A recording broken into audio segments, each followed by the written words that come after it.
वाहिगुरू जी का खालसा वाहिगुरू जी की फतेह। 7 ਮਹੀਨੇ ਤੋਂ ਉੱਪਰ ਸਮਾਂ ਬੀਤ ਚੁੱਕਾ ਸੀ। ਆਨੰਦਪੁਰ ਨੂੰ ਪਹਾੜੀ ਫੌਜਾਂ ਅਤੇ ਮੁਗਲ ਫੌਜਾਂ ਘੇਰਾ ਪਾਈ ਬੈਠੀਆਂ ਸਨ। ਅਖੀਰ ਕੁਰਾਨ ਦੀਆਂ ਕਸਮਾਂ ਅਤੇ ਆਟੇ ਦੀਆਂ ਗਊਆਂ ਬਣਾ ਕੇ ਮੁਗਲ ਪਹਾੜੀ ਫੌਜਾਂ ਨੇ ਕਸਮਾਂ ਖਾ ਕੇ ਗੁਰੂ ਜੀ ਨੂੰ ਵਾਸਤਾ ਪਾਇਆ ਕਿ ਤੁਹਾਨੂੰ ਸੁਰੱਖਿਅਤ ਰਾਹ ਦਿੱਤਾ ਜਾਂਦਾ ਹੈ। ਤੁਸੀਂ ਇੱਕ ਵਾਰ ਕਿਲਾ ਖਾਲੀ ਕਰ ਦੇਵੋ, ਦੁਬਾਰਾ ਫਿਰ ਆ ਜਾਣਾ, ਸਾਡੀ ਇੱਜ਼ਤ ਬਚ ਜਾਵੇਗੀ। ਸਤਿਗੁਰੂ ਜੀ ਨੇ 6 और 7 ਪੋਹ ਦੀ ਦਰਮਿਆਨੀ ਰਾਤ ਨੂੰ किला आनंदपुर ਦਾ ਛੱਡਿਆ। अल्लाह यार खान जोगी लिखते हैं, तारों की छाओं किला से सतगुरु रवां हुए, कस के कमर सवार थे सारे जवां हुए, आगे ले निशान कई शेरे जहाँ हुए, कुछ पीछे दानिशार गुरु दरमिया हुए, चारों पिसर हजूर के हमारा सवार थे, जोरावर और फतेह अजीत और जुजार थे। सो गुरु जी का एक काफिला अजे कीरतपुर के कोल ही पहुंचा सी कि इन्हां अपनियां खादियां होईयां कस्मां नूं सिक्के टंग के गुरु जी के काफले के उत्ते हल्ला बोल दिता। जोगी लिखते हैं, घोड़े को एड़ दे के गुरु जी रन में डट गए, फरमाए बुझ दिलों से तुम क्यों पलट गए। सतगुरु जी ने इन्हां दे हमले का जवाब दिता, ये पिछे हट गए। इस तरह फौजां लड़दियां लड़दियां सरसा के किनारे पहुँच गई। सरसा के किनारे कमसान का युद्ध हुंदा है ते उधरों अमृत वेला हो गया। सतगुरु जी ने दीवान सजाए ते बाबा अजीत सिंह जी, भाई उदय सिंह जी उठ के चले गए दुश्मन फौजां नूं रोकण वास्ते। सो भाई उदय सिंह जी, साहिबजादा अजीत सिंह जी दीवार की तरह दुश्मन फौजां के अगे डटे हुए हैं। कमसान का युद्ध हो रहा है तो इधर आसा की वार की समाप्ति हुई तो गुरु जी ने संगतां नूं सरसा पार करने का हुक्म दे दिता। इधर कमसान के युद्ध विच भाई उदय सिंह जी लड़ते लड़ते शहादत प्राप्त कर गए। साहिबजादा अजीत सिंह नूं दुश्मन फौजां ने घेर लिया। भाई जीवन सिंह जी 2 तलवारां अपने हाथों में लैके मूँह में घोड़े दीयां वागां पा के ते लड़ते हुए अगां मैदान वाल नूं वधे ते उस घेरे नूं तोड़िया।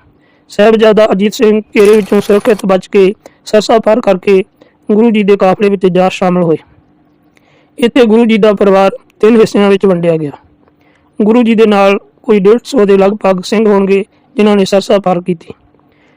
भाई मनी सिंह जी के जत्थे विचों भाई जवाहर सिंह, भाई धन्ना सिंह, गुरु के महल माता सुंदर कौर, माता साहिब कौर और 2 गुरु की टहलना ही दरिया पार कर सके, जो कि हरद्वार तो होंदे हुए दिल्ली तक पहुँच सके। तीसरे माता गुजरी जी और छोटे साहिबजादे जो कि दरिया के किनारे किनारे अगां चल पे हनेरे दे विच। अगां उन्हां नूं कुमा मस्की मिलिया ते अज दी रात उस दी चुगी विच माता गुजरी और छोटे साहिबजादे ने गुजारी। गुरु गोबिंद सिंह जी की रोपड़ के नेड़े रंगलों ते गुजरां दे नाल टक्कर हुई तो इस टक्कर दे विच बहुत सारे सिंह जिहड़े सन उन्होंने शहादतां प्राप्त कीतियां। भाई बचित्र सिंह जी भी इस मुठभेड़ दे विच जख्मी हो गए।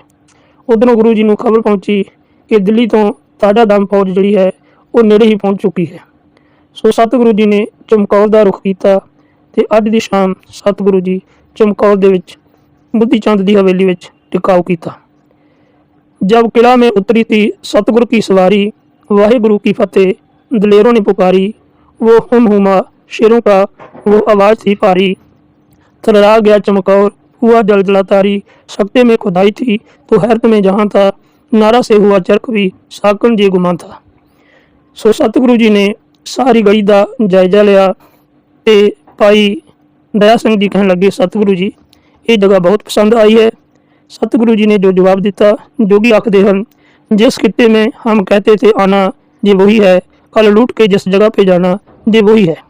सोहन सिंह सीतल लिखते हैं, बोले फिर दशमेश जी खंडा लिशका के, मैं तकना है बल तुसां दा, अज इउं अजमा के 10 लख वैरी पालिया है, केरा आके कि रजदा खंडा किसे दा सिर कितने लागे।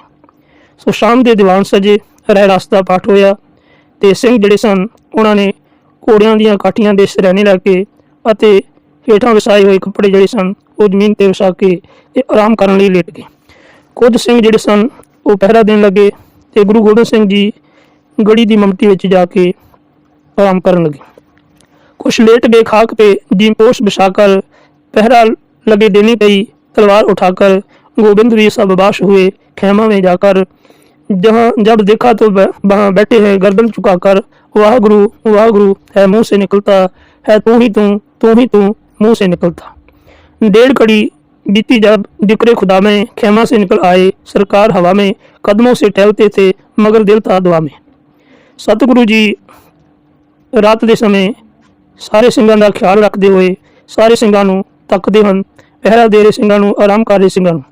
आराम कर रहे ਸਿੰਘ ਜਿਹੜੇ ਹਨ कई दिनों के भुखे हैं, लगातार जंग लड़ते आ रहे हैं, शरीर इन्ने टुटे हुए हैं कि सिर घोड़ियां ਦੀਆਂ ਕਾਠੀਆਂ ਤੋਂ सरक के ਜ਼ਮੀਨ ਦੇ ਨਾਲ ਲੱਗੇ ਹੋਏ ਹਨ। ਕਈਆਂ ਦੇ ਦਮਾਲੇ भी खुल चुके हैं ਤੇ सतगुरु जी इन्हां सारे ਸਿੰਘਾਂ ਦੇ ਸਿਰਾਂ ਨੂੰ, ਦਮਾਲਿਆਂ ਨੂੰ तरतीब देते हैं। साफे कभी सिंगों के उठाते थे जमी से, केस इसके जो झाड़े तो ली खाक उसकी जमी से, सर ठीक किए सरके हुए बालिश जी किससे, तरतीब दी हर चीज़ को ला ला के कहीं से। जिन सिंगों ने कल मौत के सहल था उतरना, कल सुबह था जिन खालसों ने जंग में मरना, बाली से शहीदों के हुआ जब गुजरना, मुश्किल हुआ इस जहाँ से कदम आगे तरना। चूमा कभी हलकूम तहन चूमने लगे, जब 35 आए तो चरण चूमने लगे। सो सवेर होई 10 लाख फौज ने सारी गढ़ी नूं घेरिया होया सी।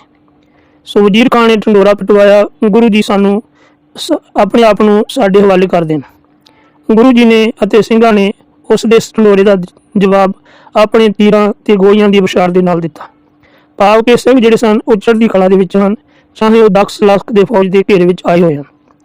सो वजीर खान के जरनैलों ने हाथों हाथ गुरु जी को पकड़न की कोशिश की ते नर खान जिहड़ा सी उसने किले की दीवार में पौड़ी ला के उत्ते चढ़ना चाहा।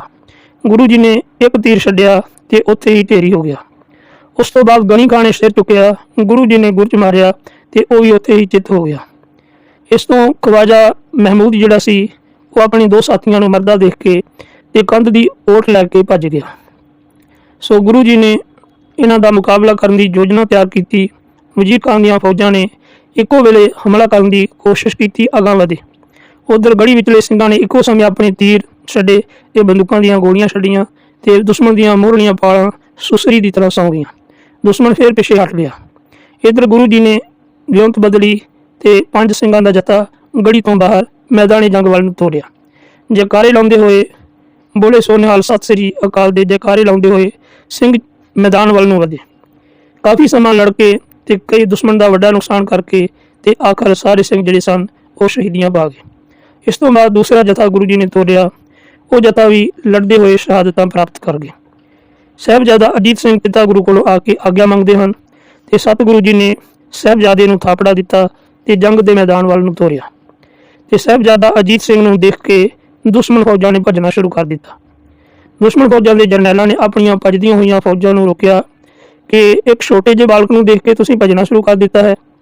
सो इन्हां नूं तरवास दे के मुकाबले की तैयार किया। इधर साहिबजादा अजीत सिंह ललकारदे हन दुश्मन फौजां नूं कि उही माई दा लाल सामने आवे जिस नूं मौत दे नाल प्यार है। कई दौड़ के अगे आए, पर जिस पासे नूं भी साहिबजादा अजीत सिंह की तलवार चलती सी वो लाशां दे ढेर ला दिंदी सी। योगी लिखते हैं, साहिबजादा जी जाने भगदड़ थी मचा दी, जे फौज भगा दी वो फौज भगा दी, सारी फौज दे विच तसली मचा दी। सो साहिबजादे ने नेजे दे पहलां तां तीरां दे नाल वार करने शुरू किए। जदों पत्तियां विचों तीर मुक गए ते नेजे दे नाल दुश्मनां दीयां छातियां फुंडणीਆਂ शुरू कीतियां ते एक संजो पैनी हुई मुगल जरनैल दे बाबा अजीत सिंह जी ने जदों नेजा मारिया ते नेजा जिहड़ा सी उसदी अणी मोड़न करके ते नेजा टुट गया। बाबा जी ने तलवार धूली ते तलवार दे नाल लड़न लगे। इधरों एक मुगल जरनैल दे नेजे दे नाल बाबा जी दा घोड़ा जिहड़ा सी वो जख्मी होकर डिग पिया। उधर नाल दे सिंह भी एक एक करके शहीद होंदे गए। बाबा अजीत सिंह जी पैदल ही तलवार चला रहे सन ते इकल्लियां नूं देख के बहुत सारियां दुश्मन फौजां ने उन्हां नूं घेरा पाड़िया।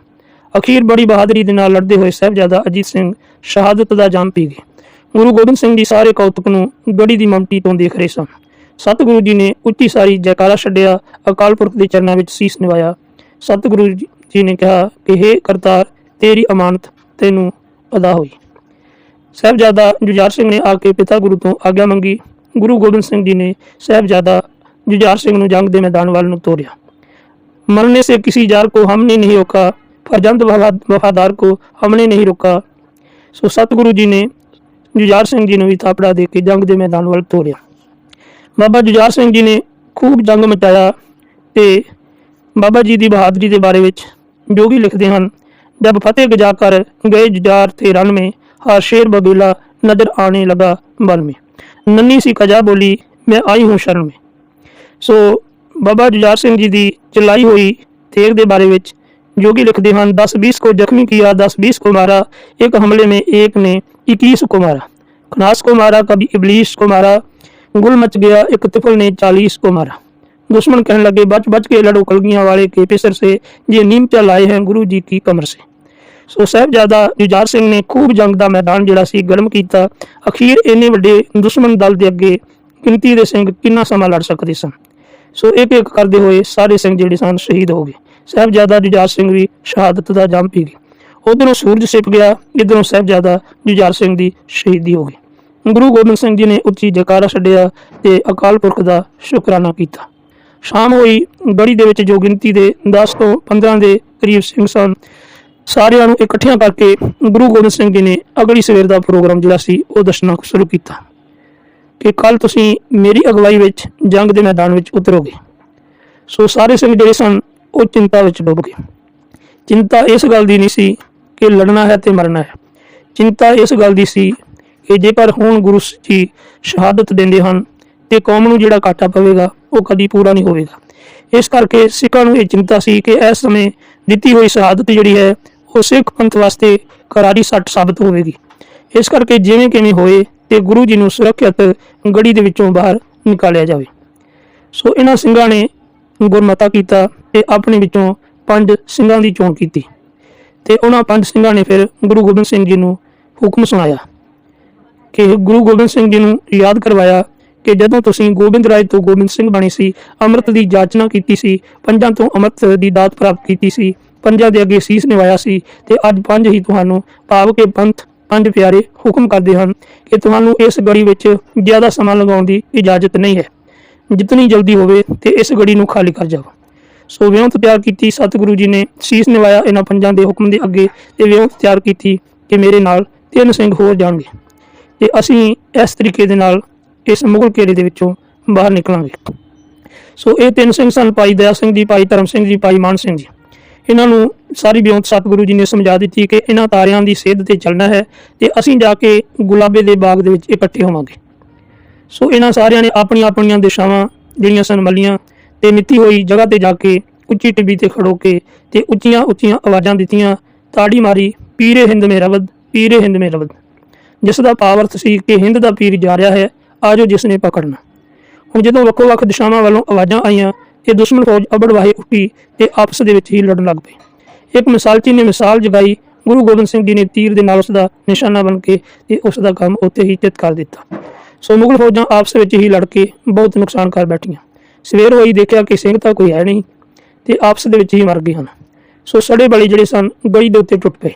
उधर गुरु जी ने गढ़ी छड्डण समय अपनी हम शकल दे भाई संगत सिंह नूं अपनी पोशाक कलगी पहना के ते अपनी जगह ते बिठाया होया सी। सो गढ़ी विचले जिहड़े गिनती दे 10-12 सिंह सन बड़ी बहादुरी दे नाल लड़े ते लड़दे होए शहादतां प्राप्त कर गए। इधर गुरु गोबिंद सिंह जी माशीवाड़ी के जंगलों में पहुंचे तो इस तो अगे उन्हों का उच्च दा पीर ते अगां दा सफ़र